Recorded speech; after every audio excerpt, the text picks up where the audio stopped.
ये देखिए मैंने, हाँ यहाँ काला शीशा था, मैंने हटाया। ये फोटो दिखा दो ना काली शीशे वाली। मिस्त्री हटाते, ये काला शीशा और ये मिस्त्री हटाते हुए ध्यान रखते हैं। परंतु यदि शिक्षा का क्षेत्र जहाँ पे ऐसी शिकायत सामने आएगी, मुझे लगता है ये बहुत ना, और छेड़छाड़ वाला हाथ फेरना, इसमें बड़ा फर्क है। तो जिन भी बच्चियों ने लिख के दिया है वो जींद से रिलेटेड है, जींद के उचाना गांव से। और इस गांव में एक सरकारी स्कूल है जिसके प्रिंसिपल के खिलाफ हमारे पास 60 शिकायतें आई हैं, 60, जिसमें 50 शिकायतें ऐसी हैं लड़कियों की लिखित में जिन्होंने ये कहा है कि हमारे साथ फिज़िकल मिसयूज़ हुआ है। और 10 शिकायतें ऐसी हैं जिन लड़कियों ने ये कहा है कि हमें पता है कि ये सर ऐसे हैं और ये छेड़छाड़ करते हैं, इसलिए हमारे साथ हुई नहीं लेकिन हमें ये बात पता है। तो 60 की संख्या या 50 की संख्या के करीब होना कोई छोटी बात नहीं है।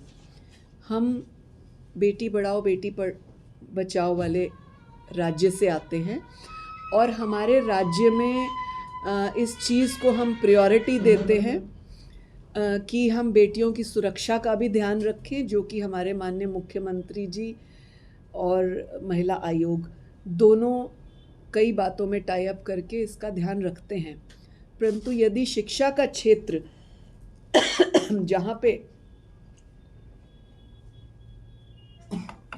ऐसी शिकायत सामने आएगी, मुझे लगता है ये बहुत शर्मिंदगी की बात है। और इस प्रिंसिपल का जब हमने पुराना ब्यौरा निकाला तो हमें ये पता लगा जहाँ पर 2 जगह पहले भी ये ट्रांसफर्ड थे, वहाँ पर भी इनकी लड़कियों के साथ बदसलूकी की शिकायतें थी। कई लड़कियों ने लिखा हमारे सिर पे हाथ फेरा। प्रिंसिपल और उनके बचाव में जो आए थे वो कहते हाथ फेरना तो बच्ची को आशीर्वाद देना होता है। सॉरी, आप सब लोग हैं, आशीर्वाद देने वाला हाथ फेरना और छेड़छाड़ वाला हाथ फेरना, इसमें बड़ा फर्क है। तो जिन भी बच्चियों ने लिख के दिया है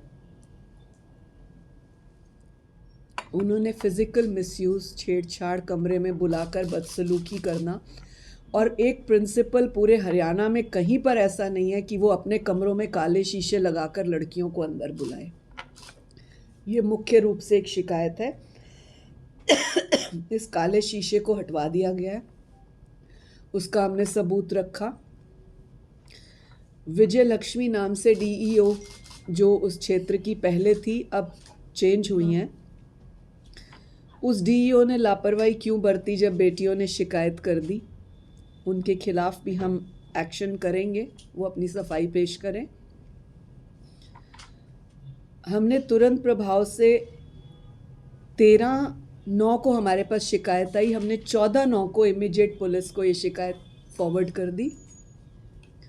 14/9 से 29/9 तक कोई बात नहीं हुई, 29/10 तक, लगभग महीना सवा निकलने के बाद जब कोई शिकायत पर कार्रवाई नहीं हुई, बच्चियों ने हमें फिर से कांटेक्ट किया।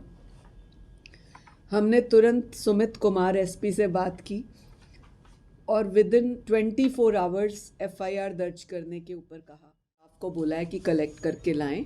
और 2 का तो हमें पता चल गया है कि इससे पूर्व 2 स्कूलों में जहाँ पर थे आसपास के ही गांव में, उनमें भी उनका रिकॉर्ड खराब था। जहाँ काले शीशे रखना, काले शीशे का तो नहीं कह सकती, बट बेटियों के साथ इस तरह की हरकत करने का जो हमारे पास धाराएं हैं वो 341 है, 342 है, 54A, 354A IPC 10 POCSO act के तहत है। तो पॉक्सो एक्ट इस व्यक्ति के ऊपर है। मुझे लगता है कि बेटियां बड़ी हों या छोटी हों, पॉक्सो में आती हों या ना आती हों, किसी भी उम्र की बेटियां हों, किसी भी जाति की बेटियां हों, किसी भी स्तर की बेटियां हों, उनका सपोर्ट हम सबको करना चाहिए। और मुझे आप मीडिया वालों से भी बहुत उम्मीद है कि इस चीज़ को आप आगे तक एस्केलेट करेंगे ताकि इन बच्चियों को न्याय मिल सके और आगे कोई इस तरह की हरकत ना करे। तो मैम ऐसी घटनाओं से तो ये लगता है कि जो स्कूल में पढ़ने वाले बच्चे हैं वो सुरक्षित नहीं है। ऐसी घटनाएं पहले भी हुई हैं, कई स्कूलों में सुनने में आया। अभी भी हिसार में ऐसे ही घटना इसीलिए हुई है। मैंने कहा जिन्होंने लापरवाही बरती उनके खिलाफ कार्रवाई हो। तो क्या पुलिस प्रशासन या उस निर्मूल रवैया अपनाए हुए हैं या आरोपियों की मदद कर रहा है? जो मुझे पता लगा कि डीईओ को शिकायत गई पर उन्होंने इसमें लापरवाही बरती। एक कोई महिला टीचर का भी नाम आ रहा है, अभी हमारे पास क्लियर नहीं है वो कि वो उस प्रिंसिपल को सपोर्ट करती थी। वो महिला टीचर कौन है हम उनको भी लेकर आएंगे सामने। मैम आज एक और मामला आया है हरियाणा में ही सामने। स्कूल का कोई टूर गया था 71 बच्चों का, उसमें डीन ने कुछ बच्चियों के साथ बदतमीजी की है। हिसार में। हिसार का मामला है। इसको अभी मैंने पूरा पूछने के लिए बोला है, क्योंकि जब तक मेरे पास उसकी पूरी डिटेल नहीं है मैं नहीं बोलूँगी। लेकिन जहाँ पर भी इस तरह की हरकत होती है बेटियों के साथ वो शर्मिंदगी की है। मैम उन बच्चियों से उन बेटियों से आप क्या करने से बेहतर आपके माध्यम से पूरे हरियाणा में, पूरे देश में ये मैसेज जाए कि इन ऐसी बेटियों को डरने की कोई आवश्यकता नहीं। महिला आयोग हर तरह से आपके साथ है। यदि आपको स्कूल से निकालने की धमकी देते हैं, आपको फेल करने की धमकी देते हैं, आपको किसी तरीके से हिरास करने की धमकी देते हैं, महिला आयोग पूरे तरीके से आपके साथ है। बिल्कुल डरने की आवश्यकता नहीं। आप खुलकर हमारे साथ आएँ। हम आपके नाम उजागर नहीं करेंगे, लेकिन आपसे जानकारी पूरी लेना चाहेंगे। और 14 तारीख को मैंने खुद बेटियों से मिलने की विजिट रखी है। विजय लक्ष्मी डीईओ कल नहीं पहुंची। हमने दोबारा उनको सम्मन करने की बात सोची है। और बच्चियों को भी नहीं लाया गया, जो कि हमने आदेश दिए थे कि बच्चियों को बेसिकली हमारे पास 15 बेटियों की शिकायत आई थी जो 13/9 को आई थी। तो हमने 15 बच्चियों को पुलिस कस्टडी में सुरक्षा के साथ यहाँ बुलाया था। बाद में हमें पता चला, हमारे पास पूरी फाइल है, मैं आपको दिखाना चाहूँगी ये फाइल। ये 60 बेटियों के बयान हैं, 1 by 1 नाम आ जाएगा जी। ये 60 बच्चियों के बयान हैं। मैडम ये जो बच्ची है जो 60 आरोप लगा रही है, ये बालिग है कि नाबालिग भी है इनमें कुछ? ऑफ कोर्स नाबालिग हैं, 12th class, 11th class, 10th class. Madam, POCSO act है इन पर। ऐसे मामले में देखा जाता है कि जैसे पुलिस की जो भूमिका, अभी भी आपने कहा कि आपने संज्ञान लिया, एफआईआर हुई, क्या जो पुलिस अधिकारी है जो जिनकी मिलीभगत रही है, क्या इनके खिलाफ भी कार्रवाई देखने को बिल्कुल संतोषजनक नहीं है। मैं बिल्कुल सेटिस्फाई नहीं हूँ कि इतनी छोटी बच्चियों का बार बार शिकायत जाना और फिर उनको प्रेशराइज करना। कल किसने प्रेशर किया है मैं सुमित कुमार से जानना चाहूँगी, एसपी से, कि कौन कल स्कूल में गया प्रेशराइज करने के लिए, जबकि यहाँ पर आपकी पुलिस बैठी हुई थी, आपका डीएसपी, आपकी सिटिंग डीईओ यहाँ बैठे हुए थे। पुलिस स्कूल में कौन गया है जिसने प्रेशराइज किया? मैं दाद देती हूँ, शाबाशी देती हूँ उन पेरेंट्स को और उन बच्चियों को जिन्होंने हमें ये बात कही कि हम फिर भी आगे आने को तैयार हैं, हम फिर भी इस मामले को आपको सपोर्ट करेंगे, क्योंकि आने वाली बेटियों का और फ्यूचर का सवाल होगा। तो सुमित कुमार पर ये सवाल उठता है। डीजीपी कपूर साहब से मैं जानना चाहूँगी कि ऐसी क्या मजबूरी है कि उन बच्चियों को प्रेशर किया जा रहा है और क्यों किया जा रहा है? एफआईआर दर्ज होने के बाद उसको अरेस्ट क्यों नहीं किया गया? 3 दिन या 2 दिन लापरवाही क्यों हुई कि उसको भागने का मौका मिला? गवर्नमेंट स्कूल है, प्राइवेट गवर्नमेंट स्कूल है। कोई मेडिकल वगैरह कराया गया कुछ अभी तक इन बच्चियों का? नहीं, बच्चियों ने, बेचारियों ने तो शिकायत ही 1.5 महीने बाद हमें दी है।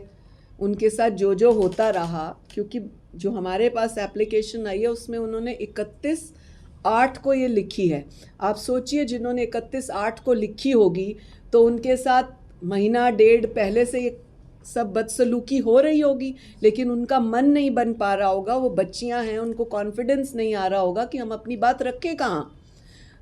और उनकी वो 31/8 वाली लिखी हुई हमको 12/9 को आती है। दैट मीन्स 31/8 से 12/9 तक, यानी 12-13 दिन, 14 दिन भी उन्होंने मन पक्का किया कि नहीं, हम महिला आयोग को भेज देते हैं। और महिला आयोग ने 12/9 को हमारे पास आए, हमने 13 की उनको डायरी दी है, हमारे पास लिखित डायरी का सबूत है, और 14 को हमने पुलिस को भेज दिया। 14/9 से लेकर 29/10 तक कोई कार्रवाई क्यों नहीं हुई? हमारा 29/10 को दोबारा बच्चियों के कॉल आने पर हमने एसपी को कॉल किया तो कार्रवाई हुई, तब कहीं जाके उसको एफआईआर दर्ज करते हैं। एफआईआर दर्ज तो की, लेकिन एफआईआर दर्ज होते ही वो व्यक्ति गायब हो गया। ये एक रूटीन प्रैक्टिस है, जब जैसे ही एफआईआर दर्ज होती है लोग भाग जाते हैं या भगा दिए जाते हैं या जो भी मामला होता है। अब हमने कल 2 तारीख को जो निकल गई, हमने इस पे सबको बुलाया था, जिसमें डीईओ, लेटेस्ट डीईओ आई ज्योति, और पुलिस के अधिकारी आए, डीएसपी अमित भाटिया आए, और एसएचओ और आईओ जो इस केस से रिलेटेड है वो भी पहुंची, परंतु प्रिंसिपल हाजिर नहीं हुआ। प्रिंसिपल ने अपने बेटे और कोई अपने भतीजे को यहाँ भेजा। हमने पूरा दिन उनको बिठा के रखा और मौका दिया कि आप बात करके उनको ढूंढ कर लाएं, लेकिन नहीं लाए। आपको मुख्य रूप से ये सारी बातें बताने का और आज ख़ास तौर से ये बात बताने का मतलब ये था हमारा और मकसद कि कल रात को हमें फिर से कुछ फ़ोन्स आए हैं जिन्होंने अपना नाम ना बताने के लिए बेटियों ने कहा कि उनको प्रेशर किया जा रहा है 15 लड़कियों को बुलाकर कि तुम्हें क्या फ़ायदा मिलेगा, क्या करोगी, इस शिकायतों को करके चंडीगढ़ आयोग के चक्कर लगाने पड़ेंगे, जो कि और भी ज़्यादा शर्मनाक है। ये स्कूल ने किया है, पुलिस ने किया है, ये जानकारी हम ले रहे हैं जल्द। लेकिन आपके माध्यम से मैं डीजीपी हरियाणा से निवेदन कर रही हूँ, एसपी सुमित कुमार से पुनः निवेदन कर रही हूँ कि 24 घंटे के अंदर उस व्यक्ति को अरेस्ट किया जाए। उसके पास 5 अननोन फ़ोन्स पाए गए प्रिंसिपल के पास, जिनमें 2 को सिर्फ फैमिली को पता है, 3 फ़ोन्स अननोन हैं। ये क्यों है अननोन फ़ोन्स जो फैमिली को भी नहीं पता? उन फ़ोन से ये बच्चियों को फ़ोन करता था, मैसेज करता था, चैट करता था। कौन सा प्रिंसिपल अपनी स्टूडेंट्स के साथ चैट करता है और रबिश चैट करता था? उस सब के सबूत हमारे पास हैं। मैं सहयोग चाहती हूँ कि ऐसे केसेस को हाईलाइट करें, ऐसे प्रिंसिपल्स को तुरंत प्रभाव से बंद कराया जाना चाहिए, जेल भिजवाना चाहिए। ऐसे ही लोगों की वजह से बेटियों की पढ़ाई रह जाती है, ऐसे ही लोगों की वजह से पुलिस प्रशासन और सरकारें बदनाम होती हैं। इसलिए इस प्रिंसिपल के खिलाफ तुरंत प्रभाव से डीजीपी कार्रवाई करे, ये मैं आपसे आज बोलना चाह रही थी। मैम, जैसा कि आपने इसमें संज्ञान लिया, उसके बाद एफआईआर भी दर्ज हुई है, गिरफ्तारी करने भी गए। इससे पहले एफआईआर दर्ज नहीं हुई और आपने खुद ही बताया कि मुझे तो इतनी शर्म आ रही थी पढ़ते पढ़ते नहीं। ये पुलिस का रोल तो है ही नहीं। अगर आपको देखो ना, शिकायत पहुंची उसके बाद 50 लड़कियों का लिख के देना, आप ये सोचिए कि 1 या 2, 3, 4 लड़कियां बहकाई जा सकती हैं। आपने पॉलिटिक्स करनी है, इसने करनी है, इसने करनी है, 4, 6, 8 लड़कियां, 50 के साथ तो नहीं हो सकता ना पॉलिटिक्स। सर्कमस्टेंशियल एविडेंसेस भी आपके पास है, काला शीशा है और चीजें हैं। वो फोटो है ना हमारे पास, निकाल के दिखाएं। उससे ज्यादा बड़ी बात है कि उसमें एक टीचर इन्वॉल्व है, महिला टीचर। ये बच्चियों ने बताया कि एक मैम है जो हमें सामने रहती थी। ये देखिए काला शीशा, ये हटाया, इसकी एक फ़ोटो भी हमने ली थी, वीडियो। हाँ जी, और हमने उसका बयान भी लिया है। वो जो जिस मिस्त्री ने हट के देखी, मैंने हाँ यहाँ काला शीशा था, मैंने हटाया। ये फोटो दिखा दो ना, काली शीशे वाली। मिस्त्री हटाते हुए, ये काला शीशा और ये मिस्त्री हटाते हुए। मैं कर देता हूँ। हाँ, वो दूसरा भी वो दूसरा भी साथ में ले लो। मैम, इसके ना पेपर छुपा लो, इसमें नाम नोम होते हैं, आइडेंटिटी रिवील हो जाती है। इससे आप कौन हटा देंगे? काला शीशा लगा हुआ। एक मिनट 10 सेकंड पकड़ करना 10 फेस खोलिए अपना। अब ठीक है, एक ही जगह रखिए। रखिए। एक ही जगह रखिए। इस साइड देखना बस आप। यहाँ हमसे जुड़े रहने के लिए हमारे YouTube चैनल को सब्सक्राइब करें और नई वीडियो की नोटिफिकेशन के लिए बेल आइकॉन को दबाएं। अगर आप ये वीडियो Facebook पर देख रहे हैं तो लाइक जरूर करें और ज्यादा से ज्यादा शेयर करें। धन्यवाद।